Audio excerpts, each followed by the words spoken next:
మాతృదేవోభవ. ఏకాంతంగుణ నిన్ను గొల్చుటకు నేనెంతే నియత్నింతు, నాకే కావ్యములు వృత్య ధర్మములు దేవీ ఊపిరుల్ సల్పనేవు.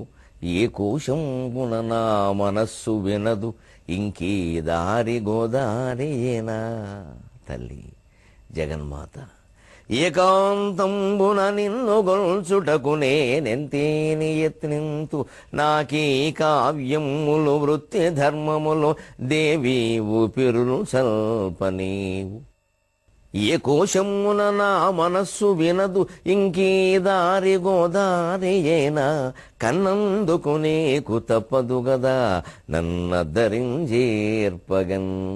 తల్లి కన్నందుకు నీకు తప్పదు గదా నన్నద్దరింజేర్పగన్. ఏబిఎన్ ఆంధ్రజ్యోతి ప్రేక్షక మహాశయులందరికీ నవజీవన వేదం అనే కార్యక్రమంలో 814 భాగానికి స్వాగతం పలుకుతున్నాం. వ్యక్తుల మధ్యనైనా, ఒక జాతి మధ్యలోనైనా, ఒక దేశంలోనైనా ఎందుకు గొడవలవుతున్నాయో గమనించండి. కలసి వసించుడన్న కలకాలము కష్టము, కన్నులందెవో నలకలు తప్పు. అవి సహనంబున దృక్పథమార్పకుండగా తొలగగద్రోయగా వలయు. తొందరకూడదు కాని మానవుల్ సలసలకాగు నెత్తుటి సరస్సులు ఇయ్యది ఇయ్యకుందురా, ఇయ్యది ఇయ్యకుందురా. కలిసి బతకడం తాత్కాలికంగా ఏదో కుదురుతుంది కానీ కలకాలం కష్టమండి. కన్నులందేవో నలకలు తప్పవు, అవి నలకలు. దంపతుల మధ్య విభేదాలే కాదు, దేశాల మధ్యలో విభేదాలు కూడా నలకలే. జాగ్రత్తగా తొలగించుకోవచ్చు. కన్నులందేవో నలకలు తప్పవు. ఒక దేశంలో కనీసం రాష్ట్రాల మధ్య, విభిన్న మతాల మధ్య, విభిన్న ప్రాంతాల మధ్య, విభిన్న కులాల మధ్య నలకలేనండి అవన్నీ. ఇవి కళంకాలు కావండి, నల్లేరుకాయలు కాదండి, నలకలేనండి. కానీ ఒక కంట్లోంచి నలక తీయాలంటే చాలా ఓపిక ఉండాలి. సహనం వన దృక్పథం ఆర్పకుండగా తొలగగా త్రోయగావలి. కనుపొడి చేస్తే అలాగా చాలా సహనంతో జాగ్రత్తగా మెత్తటి పదార్థంతోనే తీయాలి. దానికి నాలికి పెట్టి తీస్తారు నలకలు కొన్ని, ఎంగిలైనా సరే. ఎందుకంటే అంత సున్నితమైన పదార్థం కంటికి హాని చేయింది మళ్ళీ నాలికే. అందులో భర్త కంటూ నలకపడితే భార్య తీస్తుంది. ఇంకా మధురమైన దృశ్యం చూడాలి. అసలు గొప్ప ప్రేమ పెంచుతాయి ఇటువంటి దృశ్యాలు. సహనం పోన దృక్పథం ఆర్పకుండగా తొలగగద్రోయగావలి. తొందరకూడదు. దానికో చెంబులు గ్లాసులు విసిరేస్తే లాభం లేదు, కోప్పడితే లాభం లేదు. అసలు నోరు తెరవకుండా ఉంటే చాలా పనులు ఇంట్లో బయట ప్రశాంతంగా నడిచిపోతాయి. నోరు తెరవడం వల్ల ఇబ్బంది వస్తుంది. కానీ ఆ అసహనాన్ని ఆపుకోలేం మనం. కానీ చిత్రం ఏంటంటే పరిశీలించి చూసుకుంటే దానివల్ల మనకే నష్టం జరుగుతుంది, జరిగే పని చెడిపోతుంది. అందుకే రమణ మహర్షి చాలా తీవ్రమైన సమస్యలు కూడా ఓ మాట చెబుతారు. జరగనున్నది ఎట్లునో జరగక మానదు, జరగకూడనది ఎంత ప్రయత్నించినో జరగదు, కావున మౌనముగా ఉండుటే శ్రేయస్కరం.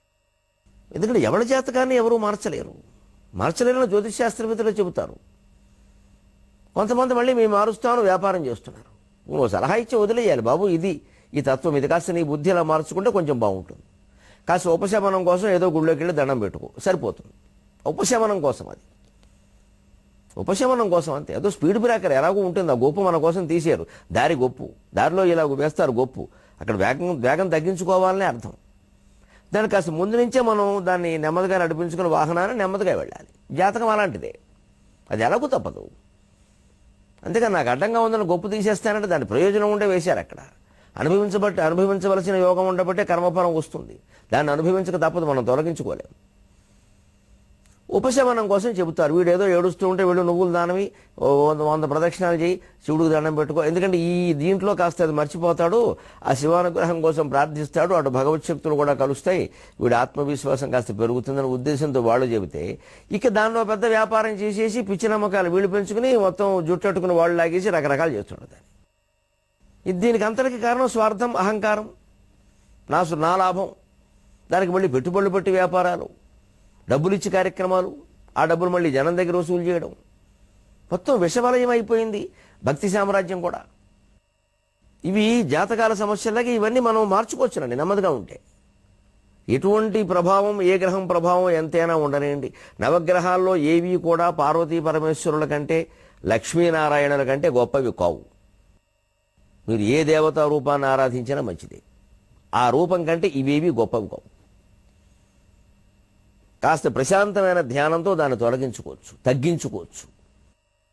అది మానేసి ఈ ఉపదేవతలు, అపదేవతలు, పరివార దేవతలు, ఎవళ్ళో కాని దేవతలు, వీళ్లను కూడా వాళ్ళ వాహనాలతో సహా మనం నూనె పోసి, నెయ్యి పోసి, అభిషేకాలు చేసి, పూజలు చేసి వీళ్ళని పెద్దవాళ్ళని చేసేసాం. ఇక్కడ బంట్రోతులను యజమానులు చేసేసాం. అసలు యజమానులు వదిలేసాం. ఆ యజమాని ఆత్మను ధ్యానించడం మానేశాం. శారీరకమైన భోగాలను ఆశిస్తున్నాం, శారీరకమైన భయాలకు భయపడిపోతున్నాం. దేనికైనా అదే కారణం.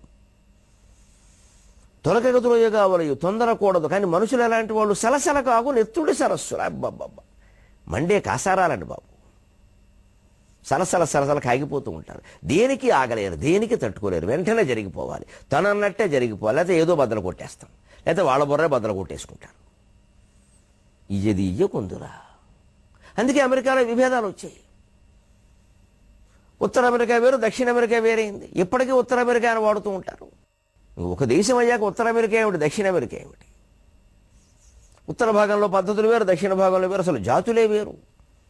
ఒకచోట వ్యవసాయం ప్రధానం అన్నారు, ఇంకో చోట పరిశ్రమలు ప్రధానం అన్నారు, కోటుకున్నారు. అది ఇంకా రకరకాలుగా మారింది. ఈ రకరకాల వలస దేశాలన్నీ ఆక్రమించి బానిసలను తీసుకొచ్చారుగా. అందులో నల్లజాతి వాళ్ళని బానిసలను చేశారు. ఒక నల్లజాతి వాడు అమెరికా అధ్యక్షుడు కావడానికి ఎన్ని వందల ఏళ్ళు పట్టిందో మీకే తెలుసు చరిత్రలో. మొన్న ఒబామా అయ్యే వరకు ఎవరయ్యారండి? వెంటనే ఒబామా 8 ఏళ్ళు లేడు, మళ్ళీ తెల్లజాయితీ అయితే విజృంభించింది. ఇంకా రకరకాలుగా అవుతుంది, చూసుకోండి. వివక్ష ఇప్పుడు కొనసాగుతోంది అక్కడ. మన దగ్గర కుల భేదాలను వాళ్ళు విమర్శిస్తారు, వాళ్ళ దగ్గర రంగు భేదాలే ఉన్నాయి. మన దగ్గర కనీసం ఏదో కులాంతరం చేసుకుంటే ఈ కులభేదం పోతుంది, రంగు భేదం ఎలా పోతుంది? బానిసలేలయంచొకరు, బానిసలేక దినమ్ము సాగది మానిసికంచుని ఇంకొకరు, మారణ హోమపు మత్తు మందుకున్ బానిసలైరి సర్వులును భాండము బ్రద్దలునై జాతులను లీనము చేయ అబ్రహములింకను ప్రాణముధారపోషగా. చివరికి అమెరికా వారు జాతి పితామహుడుగా కొనసాగుతున్న అబ్రహం లింకన్ ఆ జాతి సమైక్యం కోసం ప్రాణం ధారపోశాడు.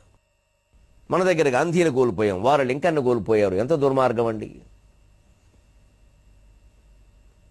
బానిసలేలయంచొకరు, బానిస విధానం వద్దు, బానిసల విధానం రద్దు చేయాలని ఒకరు, బానిసలేక దినము సాగది మానిసిన గంచును ఇంకొకరు. రూళ్ళు బలిసిన వాళ్ళు కొంతమంది ఉన్నారు. వాడికి బానిసలు లేకపోతే నడవదు.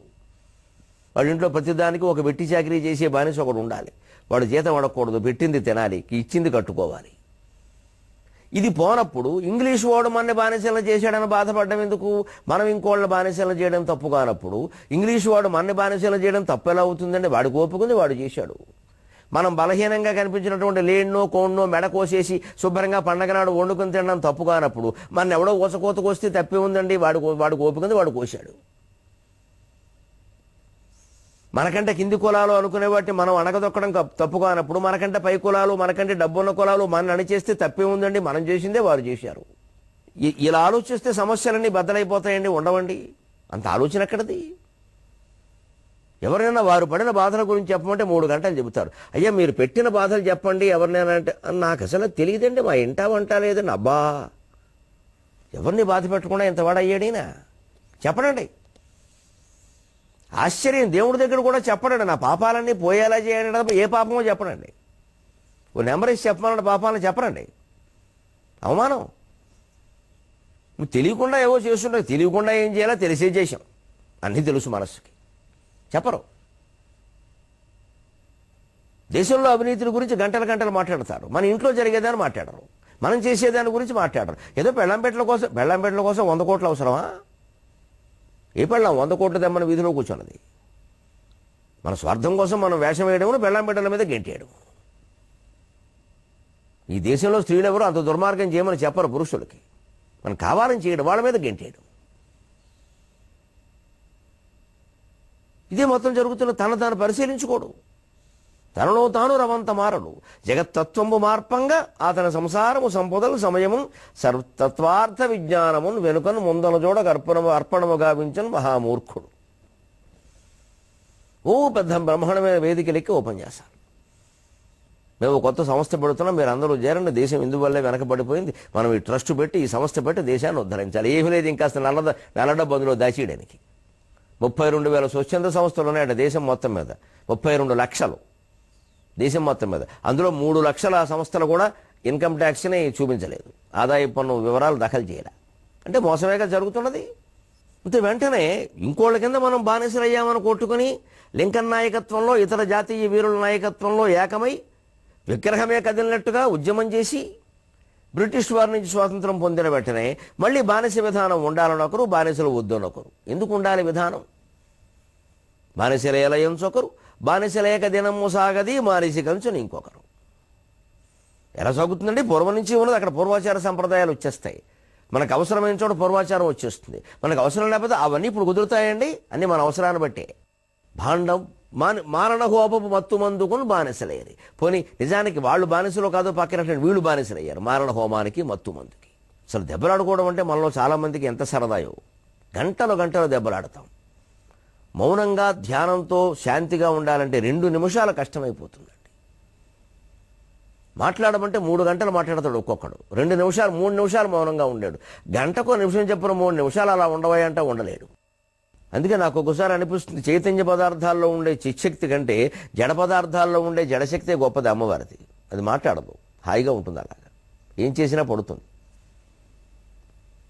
చిచ్చక్తి చేతనారూప, జడశక్తి జడాత్మిక అంటారే, ఆ జడాత్మిక జడశక్తి చాలా గొప్పది. మన చైతన్యానంతా దుర్వినియోగమే చేస్తున్నాం మనం గొడవల కోసం. భగవంతుడు మనకు మాట్లాడే శక్తి ఇచ్చాడు కాబట్టి ప్రతిదానికి గొడవలు పెట్టుకునేలా మాట్లాడాలి, ఏదో ఒకటి కెలుకుతూ ఉండాలి. పోనీ ఏమైనా దేశం క్షేమం కోరా ఊరికే నాకు అలా అనడం సరదా, నేను అందరినీ అందరూ కలిసి కొట్టేస్తారు. సరదా ఏమిటి? సరదాకంటావా? దానికి ప్రయోజనం ఉంటే అనొచ్చుపోని. ఖచ్చితంగా అధర్మాన్ని ఖండించాలి అంటే అవతల వాళ్ళు ఎవరైనా లెక్క పెట్టగల ఖండించవచ్చు, కానీ సరదాకి ఖండించడం ఏంటి? సరదాకి మాట్లాడటం. ట్విట్టర్లు ఫేస్బుక్లు వచ్చండి, చెడగొట్టేసేయండి మొత్తం జీవితాన్ని. పరమ దారుణంగా శివుణ్ణి శివలింగాన్ని అవమానించే చిత్రాలు ఫేస్బుక్లో కనపడుతున్నాయండి. పనిగట్టుకుని పిల్లల్ని పెట్టి ప్రచారం చేస్తున్నారండి. హిందూ ధర్మం మీద జరుగుతున్న దాడి ఇంత అంతా కాదండి ఈ సామాజిక మాధ్యమాల ద్వారా. ఎందుకంటే ఈ ఫేస్బుక్లు ట్విట్టర్లు వచ్చాక లోకంలో పత్రికలు, తెలుగు పత్రికలే తీసుకోండి మీరు. తెలుగు పత్రికలు 10 ఉండొచ్చు, మహా ఉంటే 10 కాదండి 10,000 ఉన్నాయండి వాళ్ళు. ఎందుకంటే ప్రతి వాడికో పత్రిక, వాడు అనుకున్న వార్తలన్నీ అందులో రాస్తూ ఉంటాడు, వాళ్ళ అమ్మా నాన్న గొడవలు సహా. వాడికి మళ్ళీ 2,000 మంది ఫేస్బుక్లో ఉంటారు, వాళ్ళందరికీ వెళ్ళిపోతాయి వద్దన్నా సరే. వాళ్ళు తిప్పుకుంటూ ఉంటారు, తిప్పుకున్నాక చూడక తప్పదుగా. ఇలాగ ఇప్పుడు వార్తాపత్రికలు ఏమన్నాయంటే స్వీయ వార్తాపత్రికలు ఫేస్బుక్లు కలుపుకుంటే కొన్ని లక్షలైనాయండి, కోట్లు కూడా. ఇంకా దుర్వార్తలు కాకపోతే దేశంలో మంచి వార్తలు ఎక్కడి నుంచి ఉంటాయి? సంచలనమే కదా వార్త లక్షణం. వాటి మీదే ముందు నిషేధం విధిస్తే బాగుండు, అసలు ఈ గొడవ లేకుండా. ఇవేమీ లేనప్పుడు ప్రపంచం చాలా బాగుంది. మారణ కోపపు మత్తు మందుకుని బానిసల ఎరి సరువులు భాండము బ్రద్దలునయ్యి జాతులను లీనము చేయ అబ్రహములింకను ప్రాణము ధారపోసిగా. ఎవరు జాతి నిర్మాతలయ్యారో వారు అటు ఇటు కలపడం కోసం ఉత్తర దక్షిణాలను ఏకం చేద్దామని చూసినటువంటి అబ్రహం లింకన్ని కాల్చి పారేశారు. మన దగ్గర గాంధీకి జరిగిన అన్యాయమే. వాళ్ళు చేసిన త్యాగాలేమిటి, వాళ్ళు చేసిన యుద్ధాలేమిటి, వాళ్ళ పోరాటాలేమిటి, వాళ్ళ అహింసాయుతమైన స్వభావం ఏమిటి? దానికోసం వాళ్ళని కనీసం ఒకవేళ వాళ్ళ విధానాల్లో కొన్ని మనకి నచ్చకపోయినా ఆ మాత్రం సహనంగా ఉండలేమా? సహజంగా వాళ్ళు ఈ 80 ఏళ్ళు దాటాకో పోయే పరిస్థితి వరకు ఉగ్గబట్టుకోలేమా? ఈ లోపు చంపేయాలా? అటు లింకన్ని కానీ ఇటు గాంధీని కానీ. ప్రతి ఒక్కరూ ఆలోచించాల్సిన విషయం కాదండి ఇది. ఈ ఆలోచన అందరూ అంగీకరించేది కాదండి. గాంధీ మహాత్ముడు కూడా పొరపాటు ఆలోచించి ఉండొచ్చు, చంపేయడమే. అలా అయితే లోకంలో ఎవరు బతకలేరు.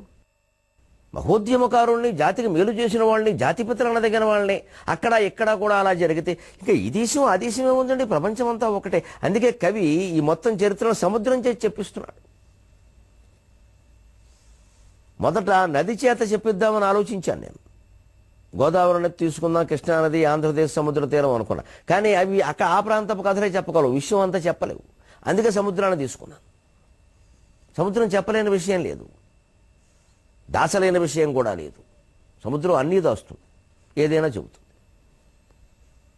బానిసలీలయంచొకరు బానిసలే ఏక దినము సాగది మానిసి కంచునింకొకరు మారణహోమపు మత్తు మందుకున్ బానిసల ఇరి సర్వులను భాండము బ్రద్దలునయ్యే జాతులను లీనము చేయ అబ్రహములింకను ప్రాణముధార పోషగా.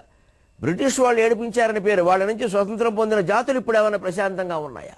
అలాగని బ్రిటిష్ వాళ్ళని మనం సమర్థిస్తామా? పొరపాటు, తప్పు మాట. పరులను పారదోలవలసింది. అదే సమయంలో మనం సొంతంగా పరిపాలించుకున్నా ఏమి సాధించాం అని వారైనా వీరైనా చివరికి 70 ఏళ్ల మనమైనా ఆలోచించాల్సిందే. ఎందుకంటే పరపరిపాలనమందున పరులే శత్రువులు, పరపరిపాలనమందున పరుడే శత్రువులు, స్వపరిపాలనమందున్నరుడే పరుడయ్యను అహో అరయ్యగ నిజమైన శత్రువు ఆత్మయ్య కాదా, అరయ్యగ నిజమైన శత్రువు ఆత్మయ్య కాదా. ఇది వేదాంతం ద్వారా స్థిరీకరిస్తున్న సిద్ధాంతం. పరపరిపాలనమందున పరులే శత్రువులు. ఇతరులు ఎవరో పరిపాలిస్తున్నప్పుడు మనకి వాళ్ళు శత్రువులు. మా కొద్దీ తెల్ల దొరతనము, ఓరయ్యో మా కొద్దీ తెల్ల దొరతనము అని గరిమెళ్ళ వారు పాటలు రాశారు, మనం బ్రహ్మాండంగా పాడాం. మరి 70 ఏళ్ల బట్టి నల్ల దొరతనం ఎలా ఉంది? భరించలేకపోతున్నామే. మరి ఇప్పటికీ పల్లెటూళ్ళలో మాటలు వింటే వాళ్ళేనేమండి, వాళ్ళు కట్టిన భవనాలు ఏమున్నాయండి? అలాగని వాళ్ళని మళ్ళీ పిలుస్తావా? ఎంత విచిత్రం అండి మానవజాతి చరిత్ర. వ్యక్తి జీవితమేనా అంతే. ఏదో ఓ పని చేస్తాడు, అదేదో నచ్చదు, ఇంకో దాంట్లో చేరతాడు. చేరిన కొత్తలో అది గొప్పగా అనిపిస్తుంది, చేరాక పాద్యనయమనిపిస్తుంది. వ్యక్తి జీవితం కూడా. ఉద్యోగాలు మారేవాళ్ళు ఆలోచించుకుంటే అంతే. ఇవాళ వివాహ జీవితాల్లో కూడా మార్పులు కోరుతున్నారు విచిత్రంగా. అది కూడా చాలా తేలికైపోయింది. పెళ్ళిళ్ళు చేయాలంటే కష్టంగా ఉంది. ఏమో నిలబడరు. అప్పుడు ఎవరు బాధ్యత వహిస్తారు? ఒకసారి పెళ్లికే కష్టం అవుతుంటే మళ్ళీ రెండోసారి ఏమిటి? ఎన్ని క్షమాపణలు చెప్పుకోవాలి? ఎందుకు వస్తుంది అంటే పరపరిపాలన మందున పరులే శత్రువులు. ఇతర జాతులు, ఇతర మతాలు, ఇతర ప్రాంతాలు, ఇతర దేశాల వారు మనని పరిపాలిస్తే వారిని మీద దృష్టి పెడతాం పూర్తిగా. ఆ శత్రుత్వం పేరు మీద ఇక్కడ అందరినీ ఏకం చేసేస్తాం. లంకలో పుట్టిన వారంతా రాక్షసులే అంటాం, అంతే, ఒకటే దెబ్బ. మళ్ళీ మనం అధికారంలోకి వచ్చేసరికి ఆ రాక్షసులనే పిలిచి పెద్దపేట వేస్తాం. మన వాళ్ళు ఏమైపోయారో తెలియదు. అప్పుడు మళ్ళీ వెంటనే విశాల భావాలు వచ్చేస్తాయి.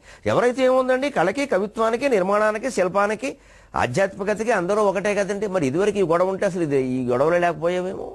పరపరిపాలన మందున పరుడే శత్రువులు, స్వపరిపాలన మందున నరుడే పరుడయ్యనకు. ఒక దేశం నుంచి మరో దేశం విడిపోయింది అంటే ఆ దేశం ప్రశాంతంగా తన పాలన సాగించుకోవాలా వద్దా? బంగ్లాదేశ్ ఏమవుతుంది? పాకిస్తాన్ నుంచి విడిపోయింది. అప్పుడు ఇండియా ఇండో బంగ్లా భాయి అన్నారు. ఇప్పుడు పాకిస్తాన్ ఎంత శత్రువో బంగ్లాదేశ్ అంత శత్రువు అయింది. ఇది బహిరంగంగా అయింది, అది ఆంతరంగికంగా అవుతుంది. అక్కడ మొత్తం హిందూ వ్యతిరేక పోరాటాలే. అక్కడ హిందువులను చంపేస్తున్నారు బంగ్లాదేశ్లో. అంతెందుకు, ఒక ముస్లిం సన్యాసి ఒక ఆయన బంగ్లాదేశ్లో యజ్ఞం చేయించాట, యజ్ఞం శాస్త్రీయమని, నరికి పారేశాడు 30 ఏళ్ల క్రితం. నువ్వు ముస్లిం అయ్యండి యజ్ఞం చేయిస్తావా అని. నరికేయడమే, మామూలు శిక్షలు ఉండకుండా. అదేం చిత్రమైన మనుషులు నరికేయడమే. మరి ఏమైపోయింది? సాధించింది ఎందుకు? మాతృభాష కోసం అన్నారే. మీ భాష మీకు దక్కింది కదా, మీరు కలిసి ఉండొచ్చు కదా. ఇంచుమించు ఒకటే మతం కదా, 10% కదా వేరే వాళ్ళు. ఇంకా వాళ్ళని నరికేసి ఏం చేస్తారు? అసలు శత్రువు ఎవడో మనం గమనించలేకపోతున్నాం. అదే చెబుతోంది సముద్రం. అరయ్యగ నిజమైన శత్రువు ఆత్మయ్య కాదా. ఆత్మై భక్ష్యాత్మనో బంధుకు ఆత్మై వరిపురాత్మనక. కామం, క్రోధం, లోభం, మోహం, మదం, మాత్సర్యం ఇవి నిజమైన శత్రువు. అరిషడ్ వర్గం. 8 రోజుల యుద్ధం ఉంది రామాయణ యుద్ధం. 18 రోజుల యుద్ధం ఉంది భారత యుద్ధం. 3 ఏళ్ల యుద్ధాలున్నాయి, 100 ఏళ్ల యుద్ధాలున్నాయి. కానీ సృష్టి ప్రారంభం నుంచి నేటి వరకు తెమలని యుద్ధం ఏదన్నా ఉంటే ఈ అరిషడ్ వర్గాలతో మనం చేస్తున్న యుద్ధం. అది జన్మకి తెమలదు. అది తెమిలే వరకు మిగిలిన యుద్ధాలు ఆగవు. అది ప్రపంచ యుద్ధమా, కుటుంబంలో యుద్ధమా సమస్య కాదు, ఆగవు, జరుగుతూనే ఉంటాయి. అరయ్యగ నిజమైన శత్రువు ఆత్మయే కాదా. లేకపోతే స్వపరిపాలన పొందిన దగ్గర కూడా మన దగ్గర ఎందుకు అనేక విభేద భావాలు ఉంటున్నాయి? ఒకరితో ఒకరికి ఎందుకు పడ్డంలా? ఓ కుటుంబంలోనే గొడవలు ఎందుకు వస్తున్నాయి? ప్రాంతీయ పార్టీలు, కుటుంబాలు, పరిపాలనలు చూడ, ఆ కుటుంబాల్లోనే గొడవలు. తండ్రికి కొడుకు వారసురా, కూతురు వారసురాలా? కూతురు కొడుకు తర్వాత రాజ్యానికి రావాలా, కొడుకు కొడుకు రావాలా? ఇది గొడవలు సమస్య పోవడం కోసం మధ్యలో వియ్యం అందడం. ఆ వియ్యం అందకపోతే అక్కడ గొడవే. అంచేది మొత్తం మీద కయ్యాలు మానపడానికి వియ్యాలు పనికొస్తాయని అర్థమవుతుంది. పోనీ అదేనా చేద్దాం. సో ఆ పార్టీలోనే ఆ నాయకుడు బంధువులే కొట్టేసుకుంటారు. కానీ తర్వాత అధికారం కోసం మనం ఇంతకాలంగా పార్టీ పెట్టాం, పరాయి వాళ్ళు ఎంతోమంది అందులో ఉన్నారు, వాళ్ళలో సీనియర్లు ఉన్నారు. అసలు ఈ బంధువులు ఎందుకు? అన్నదమ్ములు, వాళ్ళ పిల్లలు, ఆయనకి 2 భార్యలు, వాళ్ళ పిల్లలు, ఇవి కొట్టుకోవడం ఏంటండి? పరమ అసహ్యంగా ఉంది వినడానికి కూడా. ఇది ఏ రకమైనటువంటి తగాదా తెలియట్లే. అంటే నిజమైన శత్రువు ఎవరయ్యా? ఆత్మయే కాదా? అరయగా నిజమైన శత్రువు ఆత్మయే కాదా? పరపరిపాలన మందున పరులే శత్రువులు, స్వపరిపాలన మందున్నరుడే పరుడయ్యను, అరయగ నిజమైన శత్రువు ఆత్మయ కాదా? నిజం చెప్పాలంటే నిజమైన శత్రువు ఆత్మే కదండి. అందుకే ఎప్పుడు ఇతర పరిపాలనలో ఉన్నా, మరి పరిపాలనలో ఉన్నా, ఏ భాష వారు పరిపాలించినా, ఏ రాష్ట్రంలో ఉన్నా, ఏ ప్రాంతంలో ఉన్నా మనం ఆలోచించాల్సింది మనలో చెలరేగుతున్న భావాలు ఏమిటి, వాటికి సమాధానం చెప్పుకోవడం ఎలాగా, అందులో మంచిది ఏది, చెడ్డది ఏది. మనం ఇదివరకు కురుక్షేత్రం సందర్భంలో చెప్పుకున్నది. చిత్రములందు చిత్రముగు జీవితమే రణశీలమౌ కురుక్షేత్రము, మంచి చెడ్డలు కసిన్ కరవాలములెత్తి పోరగా పాత్రత మేలకొంగలుగు భాగ్యము ధర్మము చిత్తశాంతియున్, క్షేత్రమే మోక్షదాయకము క్షేత్ర విదుండగు జీవికెన్నడు. ఎప్పుడూ యుద్ధం మనిషి మనస్సులో జరుగుతోంది, దైవీయమైన భావాలకి, ఆసురీయమైన భావాలకి. ఆత్మ దాని నుంచి తేజస్సును అందుకుంటున్న బుద్ధి ఏ వైపు ఉందో ఆ వైపు గెలుస్తుంది. ఏ తప్పు పని చేసే సంకల్పం మనకు కలిగినా వెంటనే మన అంతఃకరణ మనకు చెప్పేస్తుంది, ఇది తప్పు, గోతులో పడతాం. పర్లేదు, మనకి బోల్డ్ అధికారం ఉందని ఒకడు, మనకి బోల్డ్ డబ్బు ఉందని ఒకడు, కప్పేసుకోవచ్చులే, కమ్మేసుకోవచ్చులే, ఆ మాత్రం సరదా ఉండకపోతే ఎలాగా, రకరకాల మాటలు చెప్పేస్తామండి. తీరా మొత్తం బయటపడి చెరసాలకు వెళ్ళాక అప్పుడు చాలా సరదాలు తీరిపోతాయి. ఆ మాత్రానికి ఈ మాత్రం జైల్లో ఉండకపోతే ఎలా అంటాడు ఆయన. అంచేత నిజమైన శత్రువు ఆత్మే. అదే సరిగ్గా కురుక్షేత్ర యుద్ధం, అదే రామాయణ యుద్ధం. రావణాసురుడికి సమస్తం ఉన్నాయి, శివభక్తి ఉంది, వేద పండితుడు, అర్ధరాత్రి 12 గంటలకు కూడా వేదాలు చదువుతారని సుందరకాండలో రాశాడు వాల్మీకి. ఏం కావాలి ఆయనకి? తన వయస్సుతో పోలిస్తే సీతాదేవి వయస్సు ఎంత? ఏమిటి ఆ వెర్రికాంక్ష? దానికి అంత పట్టుబట్టాలా? తమ్ముళ్ళని, కొడుకుల్ని, అందరినీ కోల్పోవాలా? ఆ కాంక్ష, దానికి వల్ల కలిగిన నష్టం మనం ఆలోచించాలి. మళ్ళీ రావణాసురుని సమర్థిస్తూ సినిమాలు తీయడమును, పద్యాలు రాయడం కాదు. దానివల్ల ఏం జాతికి మేలు జరగదు, నష్టం జరుగుతుంది. ప్రతి మనిషి, ప్రతి సమాజం, ప్రతి జాతి, ప్రతి దేశం ఓడిపోతున్నది ఎక్కడా? ఇంద్రియ విజయం లేక, ఇంద్రియ నిగ్రహం లేక.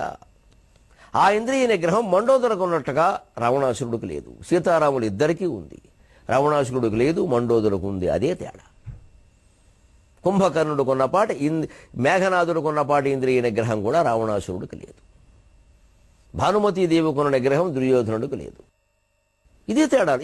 ఆ తేడాలు మనం లేకుండా ఉంటే చూసుకుంటూ అయిపోయాయి. అందుకే ఈ ఒక్క అమెరికా అది కాదండి. స్వపరిపాలన ముందు నరుడే పరుడయ్యను, అహో అరయగ నిజమైన శత్రువు ఆత్మయ కాదా అని సముద్రం ఎందుకంటుంది అంటే, ఈ స్వాతంత్రం తెచ్చుకోవడం, ఇలా మునగడం అనేది ఒక్క అమెరికాలో కాదు, ఎన్నో ప్రాంతాల్లో జరిగింది. రష్యా చరిత్ర చూద్దాం, ఒక్కో దాంట్లోంచి పెడదాం. ప్రపంచ చరిత్ర అంతా తిరగాలి. ఏ దేశ చరిత్ర చూసినా ఏమున్నదో గర్వకారణం తెలుసుకోవాలి. అప్పుడు కానీ మహాకవి మాటలు ఎందుకలా చెప్పాడో అర్థం కాదు.